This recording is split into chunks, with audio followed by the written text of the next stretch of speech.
18 जून 1576 ये वो तारीख है जिसे राजपूत और मुगल बहुत ही अहम मानते हैं, क्योंकि इस दिन वो युद्ध हुआ था जिसे राजपूत अपने आत्मसम्मान की लड़ाई कहते हैं। दोस्तों, मैं बात कर रहा हूँ हल्दी घाटी के युद्ध की। ये वही लड़ाई है जिसके बारे में ये कहा जाता है कि महाराणा प्रताप ने अपना सब कुछ इस लड़ाई पर न्यौछावर कर दिया था, लेकिन मुगलों के आगे घुटने नहीं टेके थे। इस लड़ाई के बाद महाराणा प्रताप ने जंगल में भील सरदारों के साथ घास की रोटियां भी खाई थी, लेकिन इसके बाद उन्होंने फिर से अपनी सेना बनाई और मुगलों को हराकर अपनी हारी हुई सत्ता दोबारा जीत ली। दोस्तों, आज कहानी उस हल्दी घाटी के युद्ध की है जिसको लेकर ये इतिहासकार मानते आए हैं कि अकबर के सेना मान सिंह ने महाराणा प्रताप को हराकर गोगुंदा के किले पर कब्जा कर लिया था और इस लड़ाई में मुगलों की जीत हुई थी। लेकिन इनमें कुछ इतिहासकार ऐसे भी हैं जो ये बात मानने को तैयार नहीं है कि हल्दी घाटी का युद्ध महाराणा प्रताप हारे थे, और ये इतिहासकार इस बात के कई सबूत भी देते हैं। लेकिन अब सवाल ये है,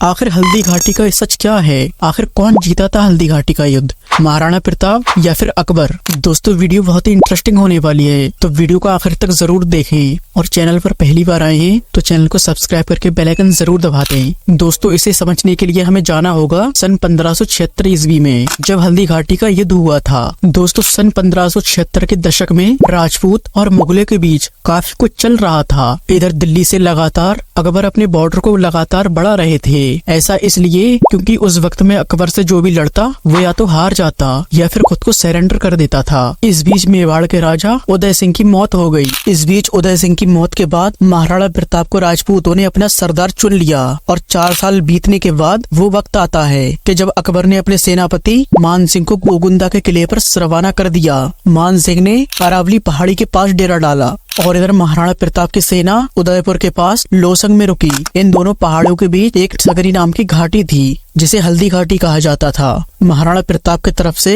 ये रणनीति बनाई गई थी कि मेवाड़ के सैनिक हल्दी घाटी से युद्ध लड़ेंगे। ऐसा इसलिए किया गया था क्योंकि राणा की सेना अकबर की सेना से बहुत कम थी। इतिहासकारों का ये भी मानना है 4 मुगल सैनिक पर 1 राजपूत था। इसके अलावा हाथी से लेकर घोड़ों तक और तलवार से लेकर तोपों तक हर चीज में महाराणा प्रताप की सेना मुगलों से कम थी। जब युद्ध शुरू हुआ तो राणा की सेना मुगलों पर भारी पड़ने लगी, क्योंकि महाराणा प्रताप की रणनीति थी कि वो घाटी के ऊपर से हमला करेंगे। इस बीच मुगलों को काफी दिक्कतों का सामना करना पड़ा। ऐसा इसलिए क्योंकि घाटी के ऊपर से दुश्मन साफ नजर आता है और जो लोग नीचे थे उन्हें ये पता नहीं लग पा रहा था कि हमला कहाँ से किया जा रहा है। जब महाराणा प्रताप की सेना मुगलों पर भारी पड़ने लगी तो मुगल पीछे भागने लगे। फिर महाराणा प्रताप ने फायदा उठाकर भागती सेना को खदेड़ने के लिए अपनी सेना मैदान में उतार दी, और शायद यही महाराणा प्रताप की सबसे बड़ी गलती थी, क्योंकि महाराणा प्रताप की सेना मैदानी इलाके में आते ही पस्त हो गई और बड़ी मुश्किल से महाराणा प्रताप को युद्ध के बीच से निकाला गया। इस बीच उनके बहुत से साथी लड़ते हुए शहीद हो गए और लगभग आधी सेना मारी गई,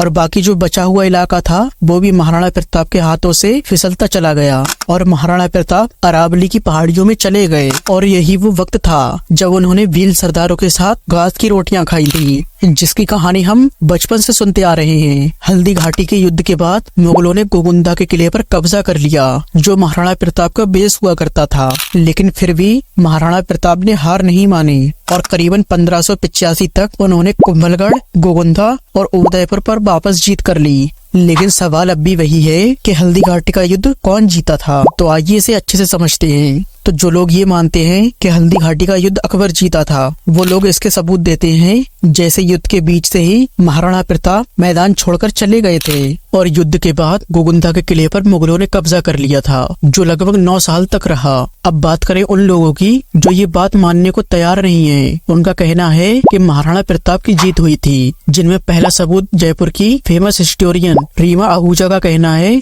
कि हल्दी घाटी के युद्ध का कोई रिजल्ट नहीं निकला था, क्योंकि अकबर की सेना वो हिस्सा नहीं जीत पाई थी जिसको अकबर अपने कब्जे में लेना चाहते थे। और वहीं दूसरी तरफ हिस्टोरियन चंद्रशेखर शर्मा लिखते हैं कि हल्दी घाटी के युद्ध के बाद भी उस एरिया में जमीन के पट्टे जारी होते रहे, और पट्टे जारी वही कर सकता है जो वहाँ का शासक हो। लेकिन सवाल अब भी वही है, आखिर युद्ध में जीत किसकी हुई? तो मैं आपको बता दूं कि छोटी ही सही मगर जीत अकबर की हुई थी, और मेवाड़ के हिस्से पर भी अकबर का ही कब्जा था। हाँ, बाद में महाराणा प्रताप ने अपने हारे हुए इलाके वापस जीत लिए थे। दोस्तों, उम्मीद है आपको अच्छे से समझ आ गया होगा कि हल्दी घाटी में किसकी जीत हुई थी और किसकी हार हुई थी। दोस्तों अगर वीडियो अच्छी लगी हो तो लाइक करना और चैनल को सब्सक्राइब करके बेल आइकन जरूर दबा दें। मिलते हैं किसी अगली वीडियो में।